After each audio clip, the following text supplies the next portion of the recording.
much. This is really what our country's all about. We're going to bring it back. We're going to bring it back from hell, because right now we're in hell. And a big hello to Iowa. You've been tremendous. We have all victories in Iowa, primary victories, election victories. We had them in other states also, but they didn't count them. But we had them in Iowa, and I want to just tell you, I'm really honored. This is a great turnout. This is a beautiful section. They said you broke the all-time record in this building, so that's pretty good. But I'm thrilled to be back with thousands of proud, hard-working American patriots in the heartland of America. It really is. It's incredible people. You built this country. Let me begin by wishing everyone a very happy Thanksgiving. It's happening very soon. And think of this, we're just 58 days away from Iowa's First in the Nation caucuses. And who do you think kept you first in the nation? I wonder who. We got a lot of help from other people, but we kept you first in the nation. On Monday, January 15th, we're going to win the Iowa caucuses. We're going to crush Joe Biden next November, and we're going to very simply make America great again.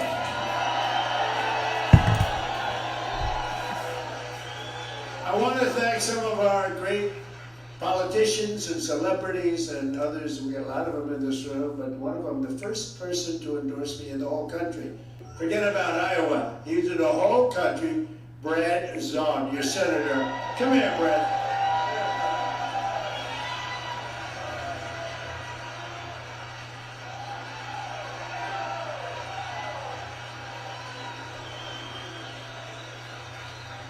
He's incredible. He was the first one in the whole country. Before I announced, he said, this guy in New York should run. He's going to be the one to do it.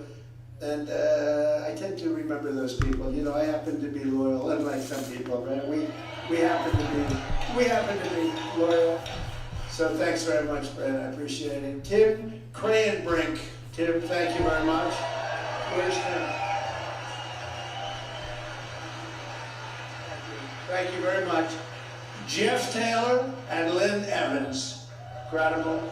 Thank you. Thank you very much. Great, incredible people. State representatives, and remember this name, Bobby Kaufman, because he has got a great future. Maybe even a better future than his father. I don't know. I don't want to get into families. Maybe even better than his father. Records is great. Mike Sexton, Derek Wolf. Derek, thank you. Good job. Great job. Thanks, Derek. Luana Stoltenberg, who's terrific. Thank you. Thank you. And National Committee Woman Tamara Scott. Tamara. Thank you very much, buddy. Thank you very much. And Webster County Sheriff, there's no crime in that county. Luke Fleener. Where's Luke? Where is Luke? There's no crime with Luke. I want to just thank everybody. It's an incredible group of people, and the people I introduced, they gave me their endorsements early, and they gave them strong, and we appreciate it, and we're supposedly like 40 or 50 points up. But you know, we won't do like in the NFL, go prevent defense. We have to keep going, right? And we're going to be back 4 or 5 times, maybe 6 times, I understand, and we'll be back before the election, which is taking place very, very soon. Your caucuses, and you are indeed first in the nation, and we're going to keep you that way. We're going to keep you that way for a long time. Today, the radical left Democrats and their allies in the fake news media, right back there, all those people with the camera,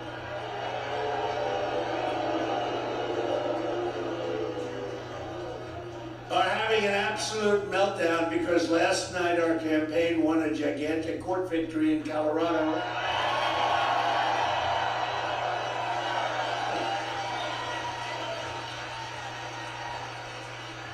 We had a a very radical left judge, and the radical left judge was saying a lot of things that weren't nice. And in the end, she saw the light. She saw the light and did what was supposed to have been done, and we won, and we demolished it and defeated. You know, they had a outrageous attempt. The same people that have been suing me for like 7 years. Crew, you ever hear of Crew? Bunch of losers. Crew. They've been losing for 7 years, but they don't stop. They'll never stop. But it was an outrageous attempt at disenfranchising millions and millions of voters by getting us thrown off the ballot. And the judge in the end said, we can't do that. So, you know, they can't do that. If they did that, I think it would have been very difficult for our country. So we've now beat the radical left Democrats' election rigging ballot qualification scam in Colorado and Michigan and Minnesota and New Hampshire and other states, and we're just on our way. It was just another idea. They talked about the 14th Amendment. You know, they came up with this concept. Maybe we can keep him up. Maybe just, what are we going to do with this guy? This guy is crazy. What are we going to do with him? They're very tired of us. You know, we won the first one and we won the second one even bigger. And we got screwed. That's what happened. We had a rigged election. Our opponents are showing every day that they hate democracy. They're trying every illegal move they can to try and steal this election because they know that in a free and fair fight against President Trump and crooked Joe Biden, Biden doesn't have a shot. He's going to be going down into his basement again. He's going to be hiding. Now, when you look at all the things that, even if you just go to some of the more modern things that we caught, like the 51 agent saying it was Russian disinformation, the laptop from hell, right? Russian disinformation, or the FBI Twitter files, or so much else. We don't even have to go into all of the ballot stuffing that is on tape from the 2,000 mules. You know, you look at 2,000 mules and you see thousands and thousands, hundreds of thousands actually, of votes being stuffed into ballot boxes. They don't want to hear about that. They don't want to hear. Now, we can never forget. We can never let history go. You know, anybody that doesn't study history and take it to heart is a fool. And you have to know, because we can't let that happen again. We can't let it happen again. Under crooked Joe Biden, we have uncontrolled inflation, an invasion of our southern border, rampant crime, wars in Europe, and a war that just started in the Middle East. And look at what's going on with the attack on Israel. This world is a mess. You know, I was very honored. One of the strongest leaders, thank you. I think he said good things. One of the strongest leaders, Viktor Orban from Hungary, they asked him 2 weeks ago, they asked him, what would you tell President Biden? There's so many things going on with wars all over the world, and in his country you have inflation and you have the border that's the worst border probably ever anywhere in the world. I don't think there's ever been a border like that in the world. And just 3 years ago, we had the best border we ever had, the best, and now we have the worst border we've ever had, but the worst border ever. And they asked this leader, and he's a very strong man, very strong, powerful man, and one of the most respected leaders in the world. It's tough, no games, right? Hungry. And they asked him, what would you tell President Biden to do? He said, I tell him to get out of office and let Trump run the thing, because when he ran, we had no wars, we had no problems. He defeated ISIS. He totally defeated ISIS. China was not a problem. They respected him. He used a stronger word than respect, but I don't want to use that. But China respected him. Russia respected him. Kim Jong-un respected him from North Korea. And now our world is a mess like we've never seen before. The world is a mess and our country is a mess. I don't think we've ever seen anything like it. How about, they don't want to bring it up, the fake news anymore, but how about when you talk about the most embarrassing period of time in the history of our country, which is Afghanistan, the way we surrendered, it was like a surrender. We've never had a time like that, giving away $85 billion worth of equipment, leaving hundreds and hundreds of people there. We don't even know how many people are still there. Taking out the soldiers first. You take the soldiers out last. And We had 13 dead and 38 horribly injured and hundreds of people killed. Hundreds of people killed. That was the worst period of time, I think, and most embarrassing for our country in the history of our country. Never been anything like it. And we're not going to let that crap happen again with our country. We can't. Every sane person without what they call Trump derangement syndrome, great honor, I had a disease named after me. Trump derangement syndrome wants to get back to how great we had it under the Trump administration. We had the strongest economy in the history of our country. We had the most secure border that we've ever had by far. We had peace all over the world. It was called peace through strength. We had Iran as a country that wasn't going to go anywhere or do anything. They weren't. And I told the story last week or 2 weeks ago for the first time when we, thank you.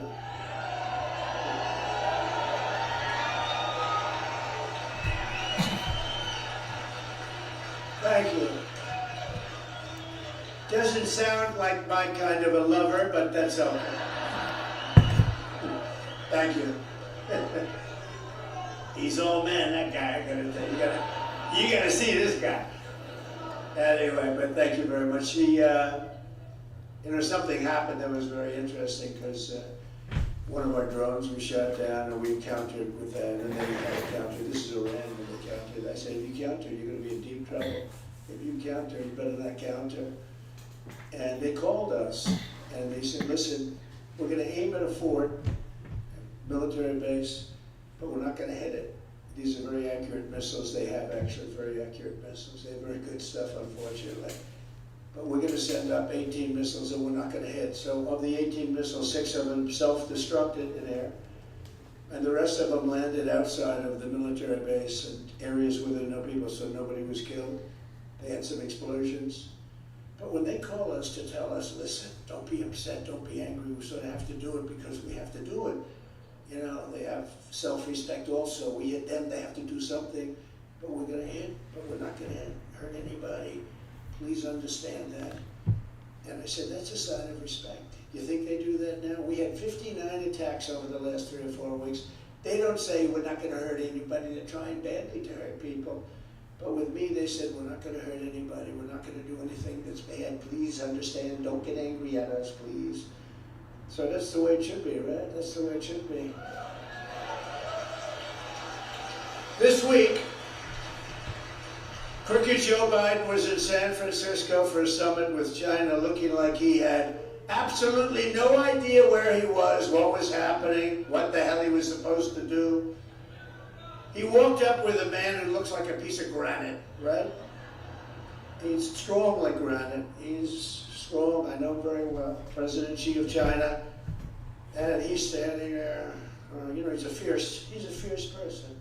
Now, the press doesn't like it when I say good things about him, but, what can I say? He runs 1.4 billion people with an iron hand. And they say, oh, he said good things about him. No, he happens to be a very smart person. If I say a certain leader is smart, that's controlling a big part of the world, the press gets upset that I say smart because that's a good thing. No, very smart people. These are very smart people, but they're dealing with very stupid people. Our leader is a stupid person. Our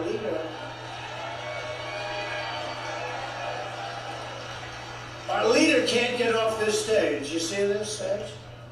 When he's finished with the speech, by the time whatever it is he's taking wears off, and he's looking. Okay, thank you. How do I live?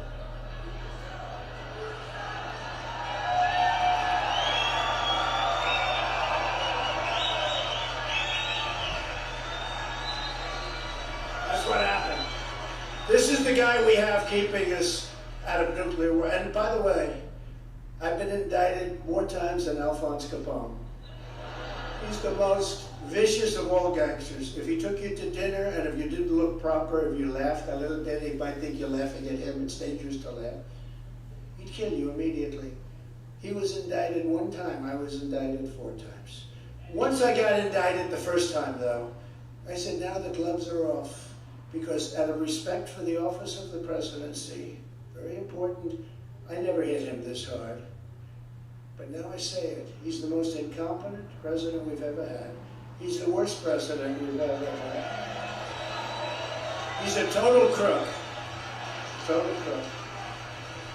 I would never say those things because just out of respect for the office, I would never say those things, but now you can say it. We have a crooked president who gets money from China. That's why everyone says he's so weak with China. You know why? Because he got a lot of money from China, and they know how much, we don't. And Jamie Comer and Jim and everybody, they're doing a good job. But you'll never find out the real numbers. But China knows the real numbers, and it's a lot. And we have a president who's very corrupt and who's controlled very much by a lot of foreign countries. And this is not a man that should be running our country. It's not a man that should have ever been ascended to power, because you know what happened, and it was a disgrace. But now I say it, so now I can talk, because when I get in that, you know, that's not supposed to happen. When you were about, we got 75 million votes. We got more votes than any sitting president in history by far. And if we got millions of less, they said you had to win. And we got 63 million votes the first time, so you got many millions more votes. And they said if you get the same 63, there's no way you can lose. Well, we got many millions more than that. So we had a situation, we can never let that happen again, because we're not going to have a country left. But now it allows me to speak properly. He's incompetent. He's the worst president we've ever had. And the happiest person anywhere in this country right now is Jimmy Carter, because his administration looked brilliant compared to these clowns. It looked brilliant. Jimmy Carter was, compared to Biden, Jimmy Carter was a brilliant, brilliant president. I was never a big fan. He was a brilliant president. There's never been a president like this. This guy's the worst. Every voter needs to ask themselves, who do you want to have sitting across the table from President Xi or President Putin? Which, by the way, I stopped his pipeline in Europe. You know that, right? They said, oh, Trump was weak on Russia. Putin said to me, if you're weak on Russia, I'd hate like hell to see a stroke. I stopped this pipeline.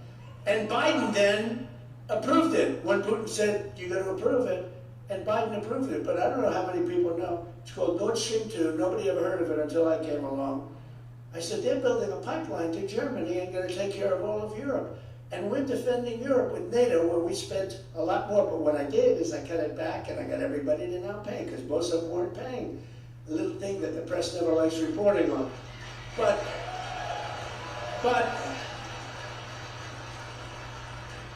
I ended the pipeline, the biggest thing they ever did. There's nothing bigger than what they did. We're building this massive pipeline. I stopped it. And then Biden came in, and within the first week he approved it, and it got built. And I think it's just a shame. And then they say, because they're all about misinformation, all about misinformation. And they'll say, Trump was weak on Russia. And they say, man, the people that know what's going on, they say, man. And not only that, the sanctions and everything else. By the way, Russia would have never, ever in a million years invaded Ukraine. And Putin knew that. Putin knew that. He knew that. Since Crooked Joe took office, it's been one Biden surrender and disaster after another from China. If you take a look at what's going on over there, both on trade, I mean, what's happening, at least they haven't had the courage to take off my tariffs on China, because it's just too much money. We're taking in hundreds of billions of dollars because of tariffs I put on China. And you read where China's not doing so well right now. You know why? Thank you very much. Although I did get Iowa and farmers, I got the farmers, and actually some manufacturers came out of it too. $28 billion, right? $28 billion. You think Biden lies awake at night, tossing and turning and sweating and thinking about how he's going to get $28 billion from China for the farmers of Iowa, Nebraska, and some of the farm states, Wisconsin? No, but a lot of people in this room opened up big fat checks, and they went out, and I said, when I get finished with this deal, because I made a great deal with China, I don't talk about it after COVID, because I think it was so horrible what happened. because it came out of the Wuhan labs, and I said it a long time ago. And what happened, and I believe it was incompetence. A lot of people say it wasn't incompetence, it was on purpose to get rid of me. But I don't believe that actually. I believe it was incompetence. Somebody came out, he gave it to the girlfriend died, he died, everybody started dying. I believe it was gross incompetence, which, you know, is terrible. But when you look at what happened there, and you look at all of the problems that this world has suffered, and I said, I want money from them. We took in hundreds of billions of dollars over the years, and we gave $28 billion to the farmers. And just so you know, my people have said, sir, please don't talk about that so much. It makes you sound very arrogant. I said, wait a minute. I got $28 billion for the farmers of Iowa. And other farm states. And I told them a year before I got that money, and a year before we made the best trade deal anyone's ever seen, which was actually with China, where they bought $50 billion worth of, and they're supposed to be doing it. The problem is nobody's policing them now, because these guys don't know they're alive. But you're supposed to police them, but they were buying $50 billion, and I said, remember the one thing? Go out, relax for a little while, but soon you can go out, buy more land and bigger tractors, right? I said, buy bigger tractors. Which kind of tractor do you like? John Deere? Case? What do you like? John Deere? They're all beautiful. So as long as they're made in this country, we like them, right? Biden shut down the investigation into the Wuhan lab. He canceled my program to root out Chinese spies. He weakened my China tariffs. They are weakened. And we had strong tariffs. They used to come in and say, we don't want, you know, at the beginning when I put the tariffs on, they're great negotiators. They said, we don't really care. We don't care. I said, they don't care, let's raise them. So we raised them from 10% to 20% to 30% to 40% to 50%. Then one day they came in. Look, you gotta stop, you're killing us with these. I said, it did have an impact, you know? No, they're great negotiators. They pretended they didn't care about them. And that really just led me to keep doing it, because we took in so much money. But Biden let China open up military bases in Cuba, 90 miles off our shores. Can you believe that? They have a base in Cuba. Nobody even talks. The fake news doesn't talk about it because it's so bad. Anything bad they don't talk about. They don't talk about Afghanistan withdrawal either. And I was going to withdraw too, but with dignity and strength. And the soldiers were coming out last. And we were going to keep Bagram. Bagram is the biggest air base just about there is anywhere in the world. The biggest runways, most powerful. They can hold, I think they're 8 feet deep in concrete. They can hold anything, and we gave it up. And I didn't want it for Afghanistan. I wanted it because that's 1 hour away from where China makes their nuclear missiles, and we gave it up. Why did we give it up? This thing cost billions of dollars many years ago. We didn't need it for Afghanistan, but it was right next to where they make their missiles, China. And now you know who occupies that? China occupies it. How stupid are these people? It's so sad. But we'll get it back, maybe. You know, maybe we'll get it back as part of a trade deal. Give us back that damn airport. And you know, we didn't have one soldier killed in 18 months. I spoke to the head of the, I spoke to Abdul, the head of the Taliban, and the press went crazy. You spoke to him over the phone. I said, yeah, you know, that's where the killing is. I got to speak to him. I can't speak to Barron Trump. I can't speak to this beautiful young lady in the first row with the glasses. How are you? She looks like she's got good fans. She's got all that Trump stuff on her. But it's not going to help speaking to you. But they said to me, why are you speaking to him? I said, well, why do we ask Jesse James, right? Jesse James, great bank robber. They say, Jesse, why do you always rob banks? He says, because that's where the money is, right? And I say the same thing. Why do you speak to the Taliban? Because that's where the killing was, right? And I said, Abdul, if you do this, you're going to be hit harder than anybody's ever been hit by our country. Don't do it. And he said, may I ask you a question, Your Excellency? He called me Your Excellency. I wonder if he calls Biden Your Excellency. I don't think so. He said, but why do you send me a picture of my house? I said, you'll have to think about that, Abdul. You have to think about it. And we didn't have one soldier even shot at for 18 months after that. Not one soldier was shot at until we had that catastrophe of the election catastrophe, which led to the stupidest pullout that if you asked a child, any 5 or 6-year-old children here, because if I see that young lady, she's very young, if I asked her, would you pull your soldiers out first or last? She would say, sir, you'd pull your soldiers out last. The only ones that would pull them out first are the Biden people. If you think about it, not one good thing has happened in 3 years. Inflation's killing us, everything. There hasn't been one good thing to happen in the Biden. Now he wants to go all electric cars. Let's go all electric. They don't go far and they cost too much, right? Very simple. It sounds like it's very simple. They don't go far. You know, I think it's great if you want to, go for a ride for about 15 minutes before you have to.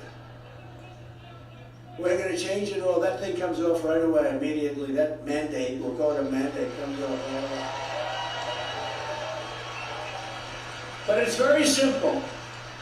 Crooked Joe is weak on China because Crooked Joe is owned by China. He's owned by China. Does anybody know that? He's a corrupt politician and he's totally compromised. See, now I can say that because he went after me. I would never have said that because of the office of the president. Even if I believed it, I wouldn't have said it. Because it's a rough thing to say, but it's true. He's a corrupt politician, and he's owned by a lot of these countries. Afghanistan also. His son got $83,000 a month, didn't he? And he got $3 million upfront payment to advise them on oil. And he knew nothing about energy or oil. He got $83,000 a month, they say. Think of that. $83,000 a month and an upfront payment of $3 million to be on their board and to advise them on energy. What do you know about energy? No, nothing. Oh. Remember the interview? What do you know about energy, Hunter? Nothing.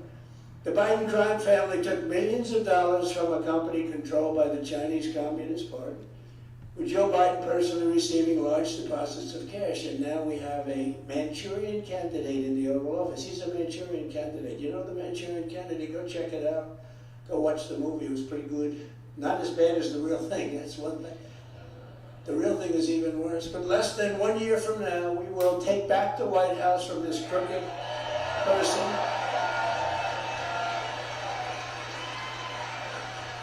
Because Joe Biden's banana republic ends on November 5th, 2024. We gotta make sure of that. And if it doesn't end, we don't have a country anymore, just so you understand. I don't want to be negative. If it doesn't end, we don't have a country anymore. This week, we also learned that Joe is planning yet another Biden betrayal. It was just reported that the Biden administration has been secretly plotting to resurrect one of the all-time worst sellouts and deals ever made by our country. I canceled it, you remember? Killing American workers, the disastrous Trans-Pacific Partnership. Remember that?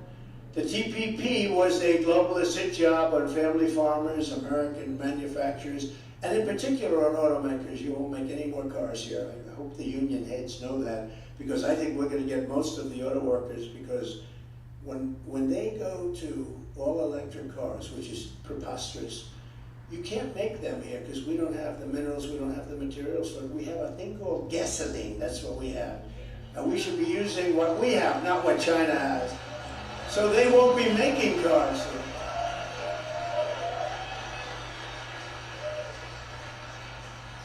So we're not going to be making cars. So those auto workers, they can get there. Whatever deal they make is no good, because you're not going to have any car making in 2 years if they win. If they win the election, you won't be making any cars here. People don't know, we lost over 50% of our car manufacturing business over the last 30 years with stupid politicians. It went to Mexico, it went to Canada, and it went to China, and lots of other places, and Japan. It went to a lot of places. The one place it didn't go is here, 52%. Hillary Clinton, Ron DeSanctimonious, and Crooked Joe were all for it. They all wanted to do it, but I just said, nope, I'm not gonna let it happen, and I stopped PPP my very first week as President of the United States. And a lot of people were extremely happy. You know, we're happy people that knew what was happening, because that would have killed our manufacturing businesses in this country. Now Crooked Joe is back with TPP2. It's worse than the first one, threatening to pulverize farmers and manufacturers with another massive globalist monstrosity designed to turbocharge outsourcing to Asia. It's going to Asia. Asia's doing very well. Under the next administration and our next administration, Biden plan for TPP-2 will be dead on day one. It'll be dead before I get to the top of the stairs.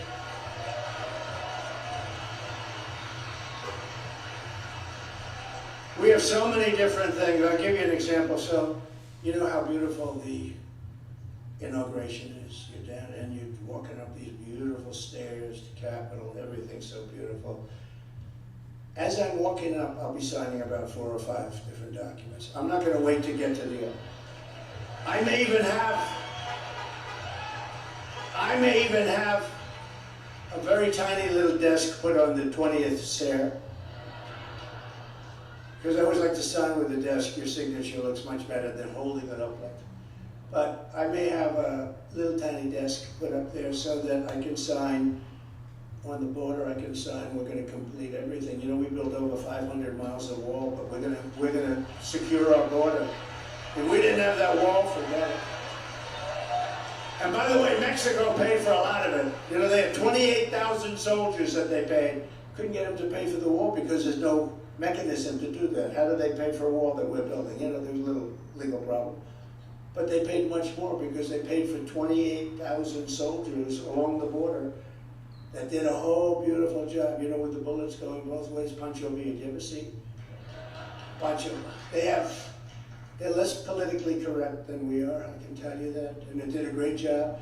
And we're going to do another thing. We're going to be signing something. Before I get to the top step, I'm seriously thinking about doing this. We'll knock out TPP. We'll do that. It'll only take an instant. But we're going to be signing to do something else. Drill, baby, drill. That's what we're going to do.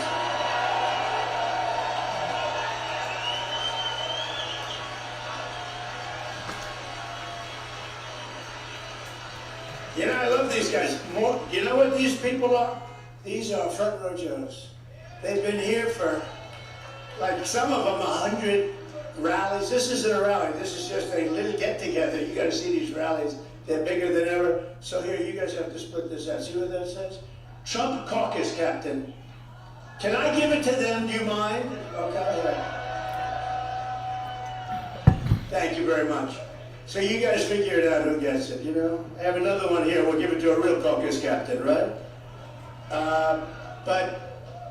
But we're going to sign that. Our military is fantastic, what we did. You know, don't forget, we defeated ISIS. We knocked them out. People don't realize.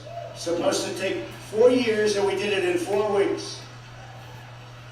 But we're going to sign some of these things before I get to the top. I think that would be a cool expression. In other words, I don't want to wait to get to the top of the steps. Say, go home and change. First lady, you have a different suit. I'd like to be a little comfortable. No. We'll sign before we get to the top of the steps. On the border, no more coming in unless you come in legally. Very simple. Very simple.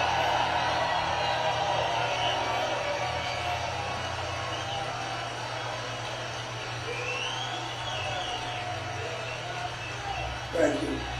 Thank you.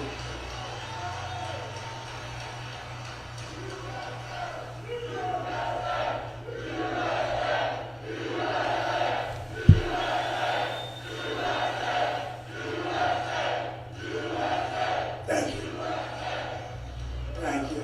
Beautiful, beautiful chant, USA.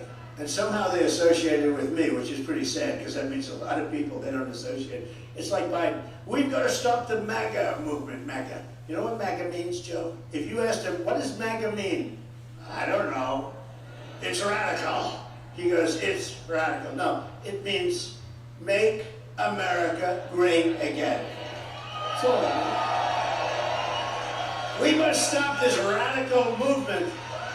We must stop this radical movement to make America great again. We're going to stop it. As president, I traveled all over the world fighting and winning on behalf of Iowa farmers. Worked hard with that because you were really behind the 8 ball when I got here. When I came here originally 7 years ago, you were absolutely getting decimated. I made new farm deals. I got the USMCA done. That's Mexico, Canada, because they were killing you. Mexico and Canada was killing you. And we got rid of NAFTA, which was the worst trade deal ever made, and we replaced it with the USMCA, and now you're doing great. The best trade deal ever made. In fact, it was such a good deal that the farmers that are from Canada and Mexico and the, frankly, Mexican and Canadian government, Canada wants to renegotiate the deal, Mexico wants to renegotiate the deal. Isn't it nice when you make a deal that they want to renegotiate? Problem with us, we made NAFTA. It was bad. You know that they had typos that were bad typos, like on numbers where you're paying much more. And they could have easily corrected it just by saying, I'm sorry, nobody bothered to correct it. So you went many decades with a NAFTA deal with typos where you were paying more because nobody wanted to correct it. That's how weak, lazy, stupid we are. The NAFTA deal was the worst trade deal in the history of our country, and the USMCA is probably the best. So I'd say the deal with China is good, the deal with Japan I made is very good. I renegotiated all those deals. I took on communist China like no administration in history, bringing hundreds of billions of dollars pouring into our treasury when no other president had got literally 10 cents. Not one president took in 10 cents. I took in hundreds of billions of dollars.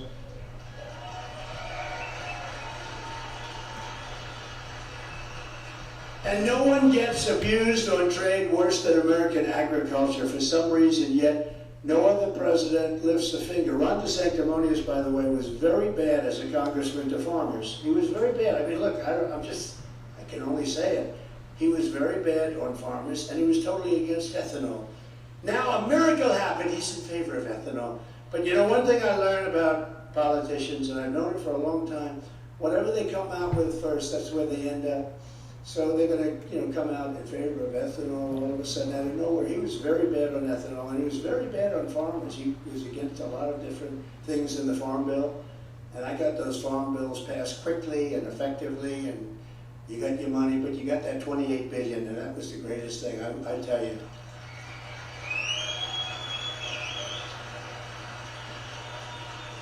So my guys say, please, sir, don't take it for granted that you're going to win Iowa. It doesn't sound good. So when I say to him, of course it does. I got him $28 billion. Am I going to, who the hell else would you vote for? Now there may be some people that don't like my attitude, but my attitude is what gets us there. You know, they said, a lot of the,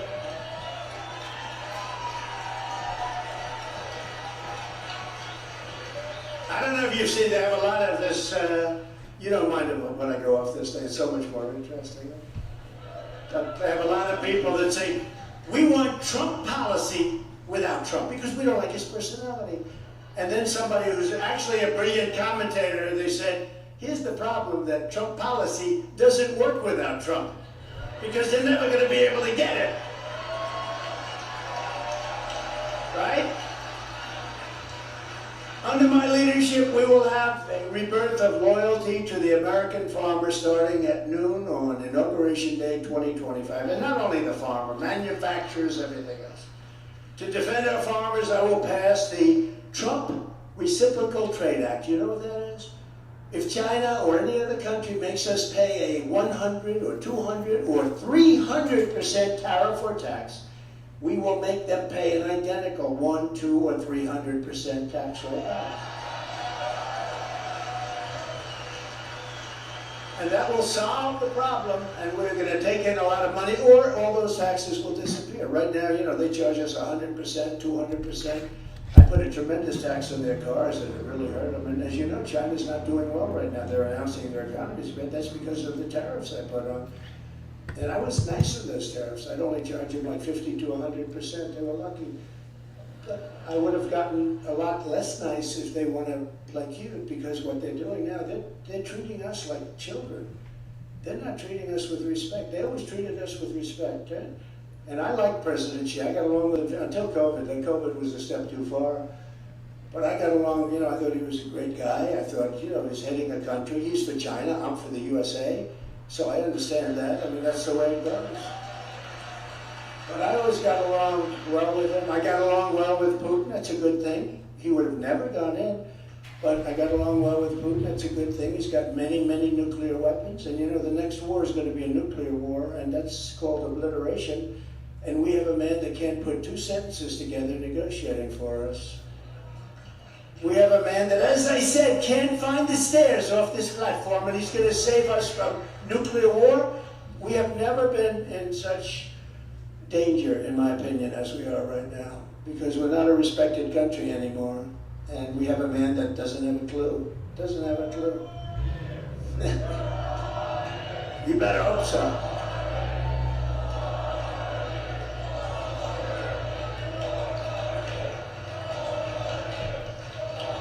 Thank you. Thank you. Thank you.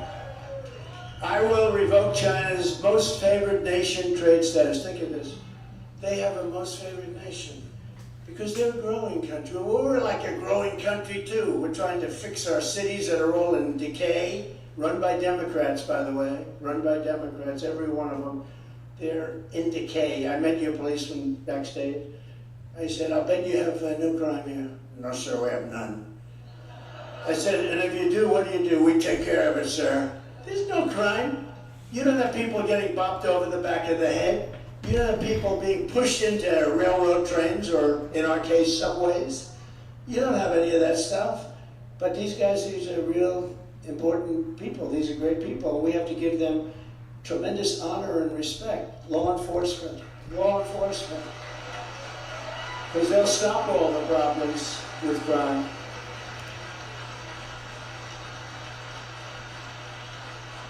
And I'll once again, as I have for 4 years there and even beyond that, stood up for Iowa ethanol like no president in history. I had your two senators come in and they would always say, please, please, please help me with it. And I would take care of it for them. I don't know what they've done for me, but this is minor details, right? There's no quid pro quo, right? No quid, remember that? It was a quid pro quo. Nobody knew what it meant. Adam Shifty Schiff with a neck like a pencil. He said, I said, how does he hold up that fat, ugly face with a neck, what's it? Pencil neck, we call him pencil neck. What a dishonest guy. You know, when I first came and he said to me, sir, can I ask you what's worse, business people or politicians? I said, oh, business people, they're much tougher. That was after about a week. I said, business people. Now I say, it's not even a contest. Politicians are the worst. They're disloyal. Many are crooked. Now, politicians are worse than business people. Business people are babies. They're just babies. They're innocent lambs compared to politicians. You don't have Nancy Pelosi, Chuck Schumer, Adam Shifty Schiff. Just as I promised, as president, I issued a historic rule declaring that E-15 would be made available all year round, and I got it done. I got it done. Nobody else got it done. Got it done. That was a big deal, and I also let them use the existing pumps. You know, they wanted to go spend hundreds of millions of dollars on existing pumps. I said, what's the difference? He said, well, the old ones are much better, sir. But these are made in an environmentally friendly way, but the old ones are much better. And really, sir, I think if you could do that, it'd be great. I saved hundreds of millions of dollars for people, and therefore that passes on to you, the people here. Some of the people are people that have the pumps, but we saved hundreds of millions of dollars, allowing them to use the equipment that was already there. It was good. Every Iowan needs to know that Ron DeSanctimonious is a raging opponent of a lot of your farm situation, including ethanol, which I said, and spent the entire time in Congress angrily railing against the renewable fuel standard. He was told, you gotta go, if he announces, I don't know if he's gonna look, he's going down the tubes. He's down the tubes. There's another one, you know, you talk about loyalty, comes to me, he's failing. He's like a wounded bird falling to the ground, right? He's running against the department head of the Adam Putnam, he was the head of agriculture in Florida, which is actually the second position after the governor. And Putnam was there like for 8 years, and he raised a lot of money. He was running. He had like close to a 40-point lead on Ron DeSanctimonious, and DeSanctimonious comes to see me, and he said, sir, oh please, sir, if you gave me, and you're very popular in Florida, if you gave me your endorsement, I think I could win. I said, Ron, honestly, I think you're so far down that if Abraham Lincoln and George Washington came back from the dead, they couldn't get you. But I said, but you know, I didn't know Adam Putnam. I didn't know him, so I said, what the hell, let's give it a chance. So he wrote, I said, give me some kind of an endorsement, write it out for me, Ron. So he writes it out, and it was so bad. It was so bad. I don't know how this guy got into the schools. I really don't. Because he's not doing good. But it was so bad, and I changed it, made it really good, and I gave him an endorsement. He became like a human rocket ship. And he wiped out Adam Putnam. They were already measuring the carpets in Tallahassee. That's where the governor's mansion is. But they were measuring carpets. They were all set to win. And the next day it was over. I mean, a primary took place. And then I got him past somebody who turned out to be a crackhead. But at the time he was, you know who I'm talking. He was going to be the next president of the United States at some point. And he was running, and Ron didn't think he could win. And I said, Ron, we'll do a couple of rallies. And I gave him either 2 or 3 monster rallies. And those rallies are effective. They get a lot. I got a lot of guys elected right here, including Grassley, who was having a problem, and including Joni Ernst, who had a big problem. Could you do, sir, a rally for me in Ireland? Absolutely. You think it's easy to come all the way from wherever the hell I am to do a rally in front? I got him elected, remember that. But Ron DeSantis, I got him elected. You know, when you talk about branding, I saw him, I think it was NBC the other day, and it was NBC Straight for a change. You know, that's about 3% of the time. And they were doing it. Ladies and gentlemen, it's a great honor to have with us Governor Ron DeSantis of Florida. And he goes, no, it's DeSantis. In other words, when you can get somebody's name changed, that's called a good brand. Governor Ron DeSantis. So he looks at me with tears in his eyes. Could I do it? Could I do it? I did it. And then I did rallies for him. I got him elected. And that was it. I didn't know him that well, but he did a little defense of me with the impeachment hoax #1 and impeachment hoax #2, 2 hoaxes. And I won. But, you know, Jim Jordan and others did a much better defense. But he was one of the 150 or so congressmen. You'd see him on television defending me a little bit. So I figured, you know, I didn't know Adam Putnam. So I did it. And he became a rocket, and he won easily. And then he won and he beat the guy who was going to be, you know, great future. The guy didn't have a great future, but he would have been a disaster as governor, by the way. So I did a favor to the people of Florida. But we did that, and then 4 years later they say to Ron DeSantis, Governor, would you run against President Trump? He said, I have no comment. No comment. You know what that means, front row Joes? That means he's going to run, right? That means he's going to run. And I said, that son of a bitch is going to run. So then my people, who are very good, but sometimes not wise, I hit him hard right from the beginning. They said, sir, please don't hit him so hard. Why? He's a Republican. Who the hell cares? You care? Who cares if he's a Republican? Why, he's a Republican, sir. Please don't hit him so hard. He's a Republican. I don't care if he's a Republican. He's a disloyal guy. I got him elected. And by the way, you got to look at the numbers, because he was, and then the other day, the worst of all, I tell you this, it was disgusting. I watched him be interviewed. And they said, well, President Trump got you elected. No, he didn't get me elected. He actually tried to deny it. And I have so many people now. All you have to do is go back and look at the numbers. He was not electable. He was so far behind Adam Putnam, it was over. And now he's trying to say, well, without his, I think I would have won. I was doing very well. This guy, when he said that, now he's finished in 28. He's got no chance in 28. He's got no chance. When he said that one, and we'll put out the numbers, we'll show you, he was dead. He was dead as a doornail. But unlike DeSantis, I will be your ethanol champion for 4 more years in the White House. Crooked Joe Biden is also waging a demented crusade to totally annihilate ethanol. He wants to annihilate it. And Biden's insane electric vehicle mandate will totally decimate gas-powered cars. And if that happens, ethanol is dead. You know that, right? Ethanol will be dead. Under a Trump administration, gasoline-powered engines will be not only allowed, but will be very much pushed, because it's incredible, including hybrids. Hybrids are very good. Hybrids are much better, because you can actually go a little bit further than the candy store.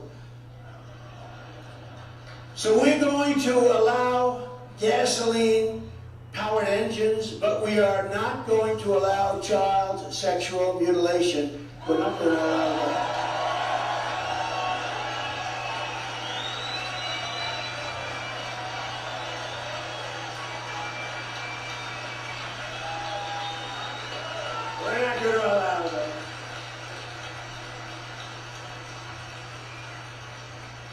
imagine going back 10 or 15 years and saying, as a politician, can you believe I'm a politician? I don't feel like a, but I guess I'm a politician. We are not going to allow child sexual mutilation. Could you imagine hearing those words? Yeah, we have to protect children from mutilation, where they don't even get parental consent. That's another one. We will make sure that we have parental consent. Who the hell? Of course you have to have parental consent, but now you have to say it and you have to pass laws to give parents parental consent. And even if you look at athletics, where I have to make this statement, we will not allow men to play in women's sports.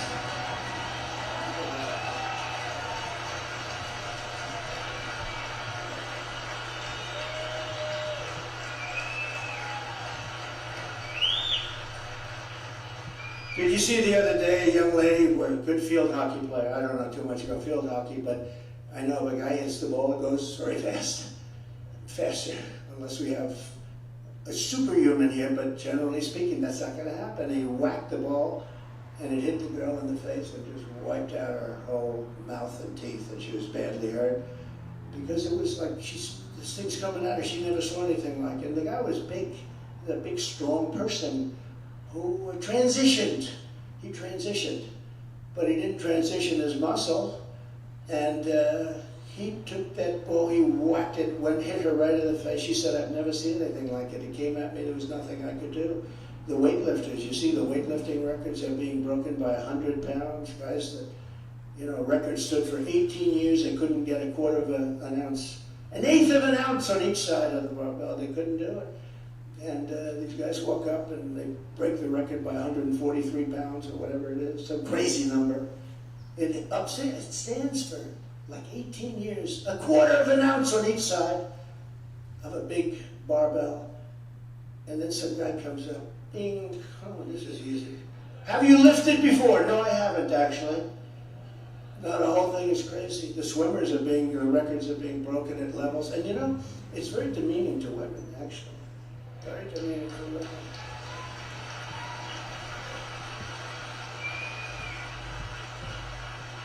But I love women athletes. I love women athletes. But they shouldn't be allowed. I think it's dangerous in many cases, and in some cases it's just unfair.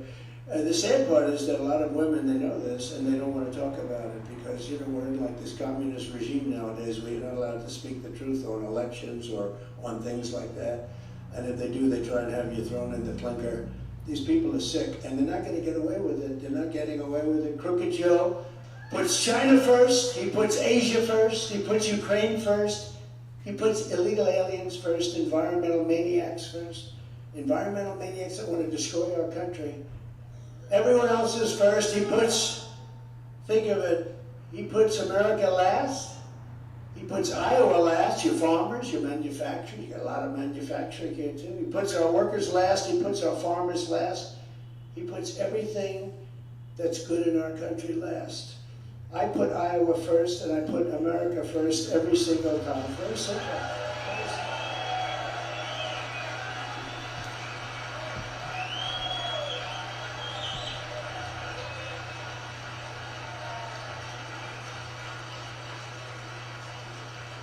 So it's no wonder that crooked Joe Biden and his far-left lunatics are desperate to stop us by any means necessary, any means possible.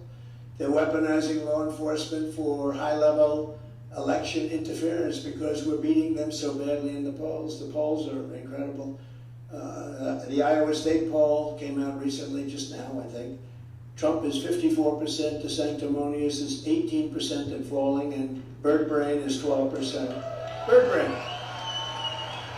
Nikki Birdbrain, sir, I will never ever vote against you. You're the greatest president in my lifetime. It's not that long, she's not that old, actually. I would have preferred if she said in generations, but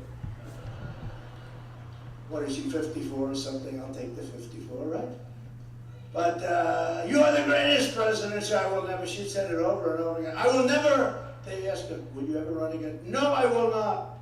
He's been a great president, I will not do it. 2 months later, ladies and gentlemen, I'd like to announce my candidacy. It's Birdbrain.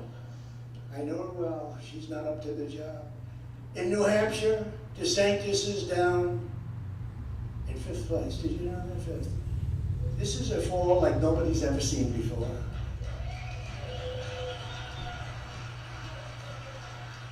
Now that doesn't mean he's going to come in 5th, because he might come in 6th or 7th. And we're destroying crooked Joe Biden in the general by 5, 6, 7, 8, and in one case 11 points, in one case 14 points. In the battleground states, and those are in the battleground states. And we're leading the Republicans by a lot in New Hampshire, we're leading them by a lot in South Carolina where we go after that, and then we're leading them by a lot in Nevada, like by 65 points or something. So, but this is so important because you are first in the nation. Look, I kept you first in the nation. I'm the one that, will you please give me a good show at least out of it, okay? Please. Please.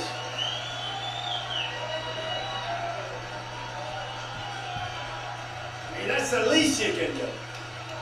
That's the least you can do. I mean, I got you 28 billion and I kept you in first place. Frankly, the cash is more important. The 28 billion is more important. But I got you 28 billion. I kept you in first place. Make sure that we win by a lot. Because, you know, if we win by a lot, I think all these characters cancel out. That's going to be the end of it. We got to get back. We got to beat the Democrats. We got to stop this nonsense. They have debates. They had a debate 2 weeks ago. I had an unbelievable rally in Hialeah, which is great. You know, it was incredible. It was like this. The place was packed, but it was thousands and thousands. It was a stadium. And I'm making a speech. I looked up. You couldn't get another person in the room. And I start, and then I notice the people from the way in the back up. This is a football stadium. So they start meandering down to the field. And the fake news said, there were empty seats. There were empty seats. No, there were no empty seats. They wanted to come down and be closer, so I could see them coming down. When I started, it was packed within 5 or 10 minutes. The people want to come down to the field, be a little bit closer. I understand that. Probably not supposed to do it, but who the hell's going to stop them? It's a lot of people, right? And the fake news said, we noticed empty seats. These people are the worst. Okay, they are the worst. They are the enemy of the people. They really are.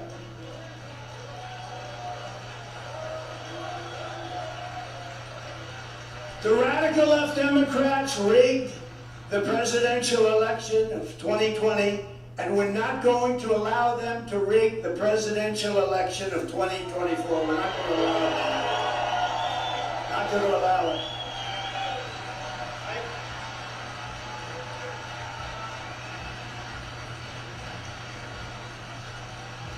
Every time the radical left Democrats, Marxists, communists, and fascists indict me, I consider it a great badge of honor. I'm being indicted for you, it's true. If I didn't run, I wouldn't be indicted. They're indicting me for complaining about election results. You ever see them? They're still complaining about 2016. Nobody got indicted. They're complaining that I was complaining, and it happens to be true. We have the facts, we have the figures, and I hope the judges are going to allow that to be shown in court, because those elections were rigged and they were badly rigged. Never forget, our enemies want to take away my freedom, because I will never let them take away your freedom. I'll never let it happen. Never.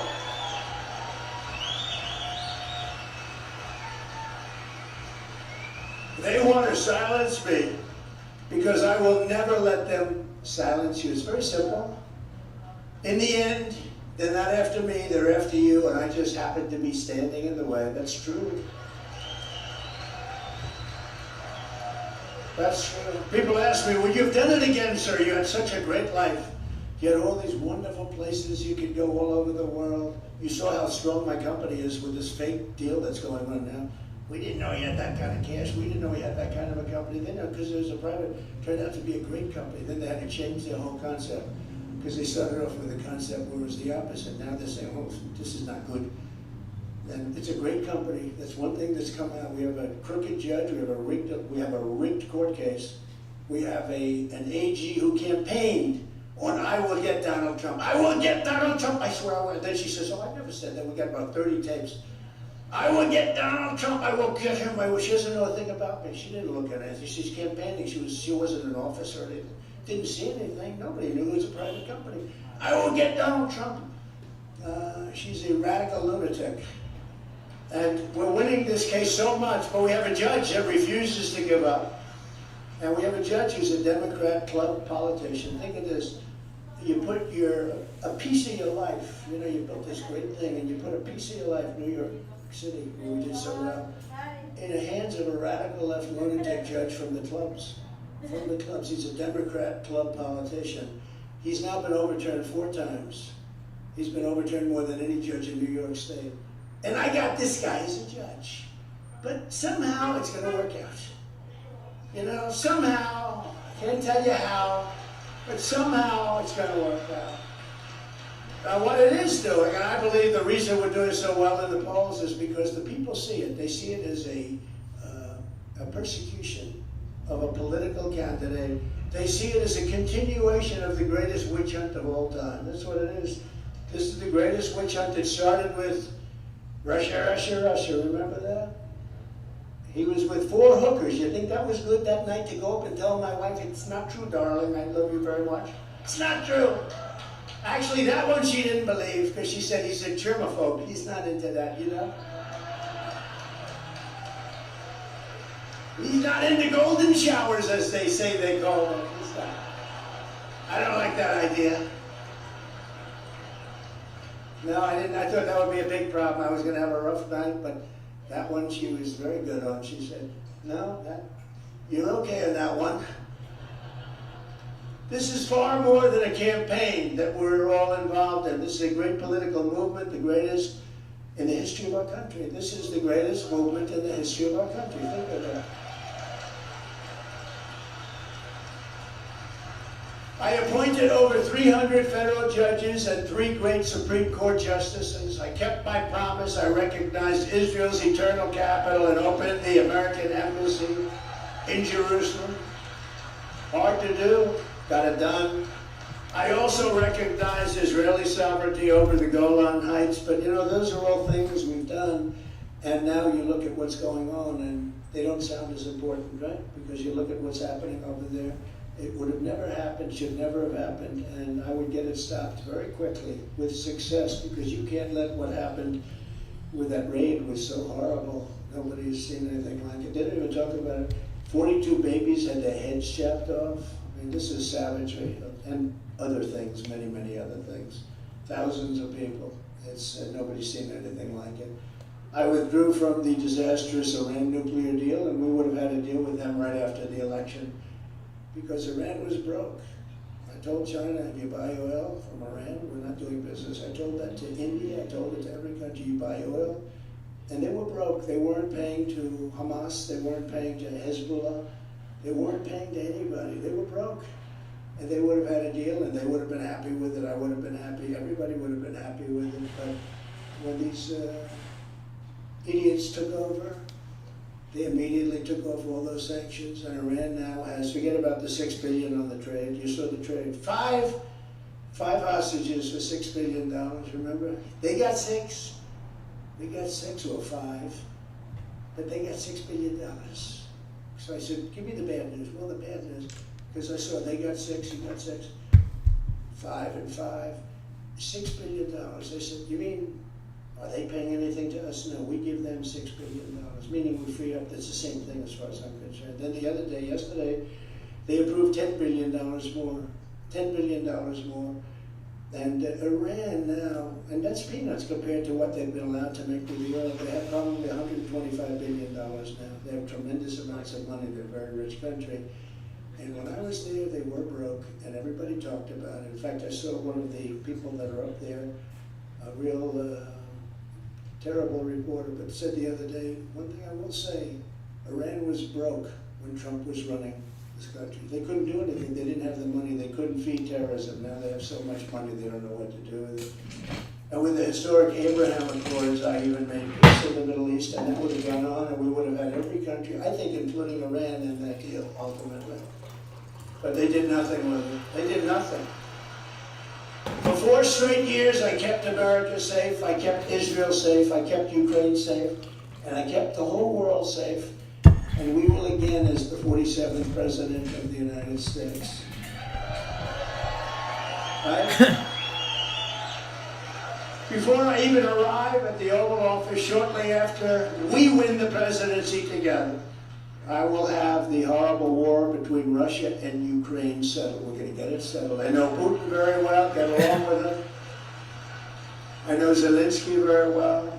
I'm the only candidate who can make this promise to you. I will prevent World War III from happening. I will prevent it. Okay. Because we've never been closer to World War III than we are right now. Never been closer. On my first day back in the White House, I will terminate every open borders policy of the Biden administration. I will stop the invasion on our southern border and begin the largest domestic deportation operation in American history. Back to their countries.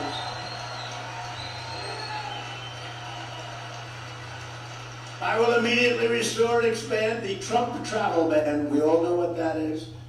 On entry from terror-plagued countries, and I will implement strong ideological screening on all immigrants. I had a Trump travel ban on numerous countries, which are horrible in terms of what's taking place within those countries, and countries that hate us. I don't want them in our country. They hate our country. I don't want them in our country. If you hate America, if you want to abolish Israel, if you sympathize with jihadists and then we don't do exactly what you want, if you do all of these bad things and you have lots of bad thoughts in your mind, then you're not getting into the United States of America. You're not coming in. And we will take over our horribly run Washington, D.C. Capitol. We have a capital that's the crime center of our country. And clean up, renovate, and rebuild our capital city so that it no longer is a nightmare of murder and crime. Last night, 3 people were killed. But rather, it will become the most beautiful capital anywhere in the world. We're going to take over the capital, and we're going to make it beautiful, and we're going to make it safe. We're going to make it great. We're going to do it, and we're going to get it done. We will stop Joe Biden's inflation disaster and rebuild our greatest economy. We're going to rebuild it. We have the greatest economy in history. We're going to build it back to an economy that's even better than what we had. We'll be able to do that. You know, we were energy independent just a short time ago, and we were soon going to be energy dominant. Forget about their pipeline. That wouldn't have happened. We would have been supplying all of the gas and oil to Europe, and we were going to make, think about Saudi Arabia, the kind of money they make over in Saudi Arabia. You mentioned debt. They don't know what debt is. They got so much money. They ordered many, many Boeing 777s, big, beautiful planes, and I said, do you use financing? They didn't know what I meant. Financing? No, we have cash. We were going to take, we have more oil than they do. We have more oil and gas than Russia. We have more than anybody. We were in 3rd place, and by the time I left, we were long ago in 1st place, way, way up. And we were going to supply Europe and Asia. We were going to supply everywhere. And we were going to make so much money. We were going to pay down our debt, $34 trillion. Now it's just terrible. But we're going to pay down our national debt, and we're going to cut taxes still further. I gave you the largest tax cuts in history, but we can get them down still further. We're going to do that with our energy, which is real energy, not intermittent wind. Darling, I'd like to watch the president on television tonight. Honey, I don't think we'll be able to. The wind is not blowing. So crazy. Most expensive energy there is. I will deliver tax cuts, regulation cuts, energy price cuts, and interest rate cuts like you've never seen before because we start from such a high base. And unlike DeSantis, I will protect Social Security and Medicare for our great seniors. He wanted to hurt Medicare and Social Security. Remember that. Remember that in 56 days. On day 1, I will sign a new executive order to cut federal funding for any school pushing critical race theory, transgender insanity, and other inappropriate racial, sexual, or political content onto our children.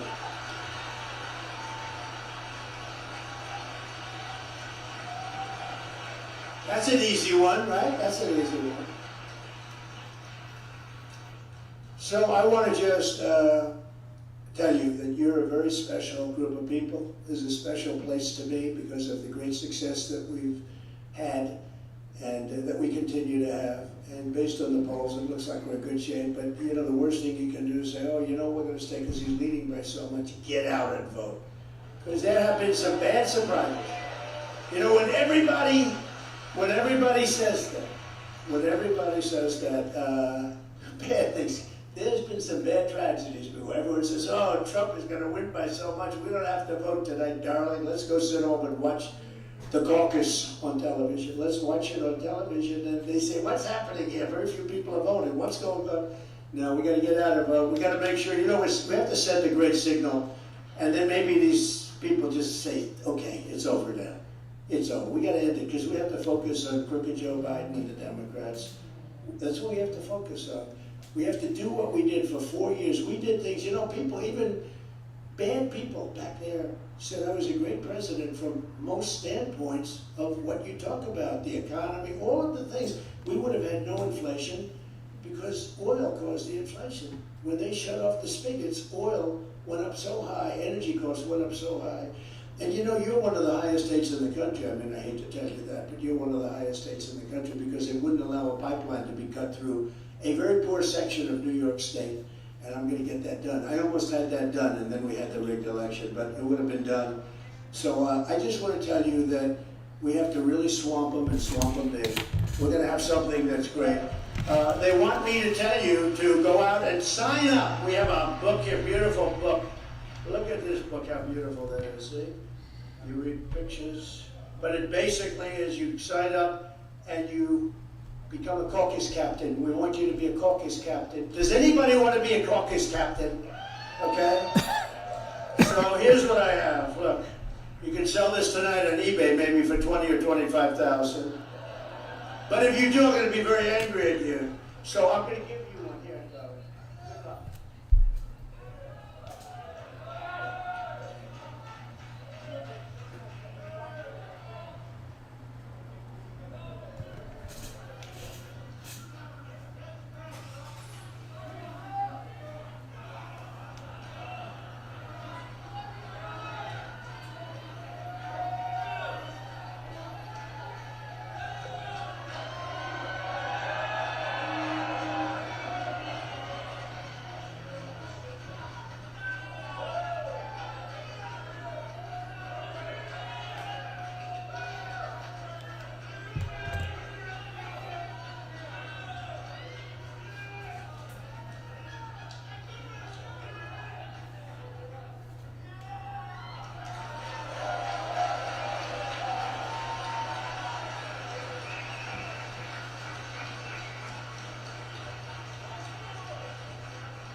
I have these books.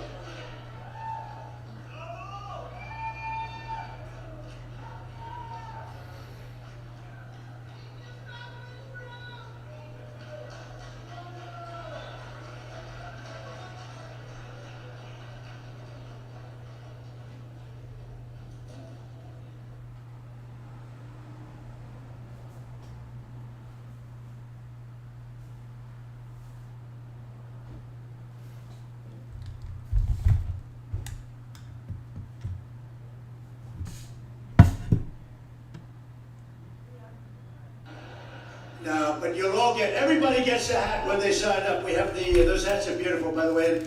Everybody gets a caucus captain hat when you sign up, but we want to make sure that we have a big victory. That's going to be you're going to be all over the world. They're going to be watching this. You are first, and they're going to be watching it. And so anybody that wants to sign up, you get that hat, you get the book, you get everything, and we're gonna have a tremendous victory. And Iowa's just been incredible. It's been an incredible state for me, and I've been incredible to you too. I mean, I have to say, but I've been very good to you too. And we want to restore our country to greatness, and we're going to do it. We're going to make America greater than it's ever been, and we can do that. We can do that. We have to act fast. 1 year is a long time for them to remain in office. You know, if you look at it, if you took the worst 10 presidents in the history of our country, they have not done the damage that Joe Biden and this crazed administration has done with weaponization and everything else. So get out there for the caucus, get out there, make it, we're going to swamp them, we have to swamp them right from day one, and if we do that, we're going to win so big, and we will make America great again, 100% greater than ever before. Thank you all very much. Thank you.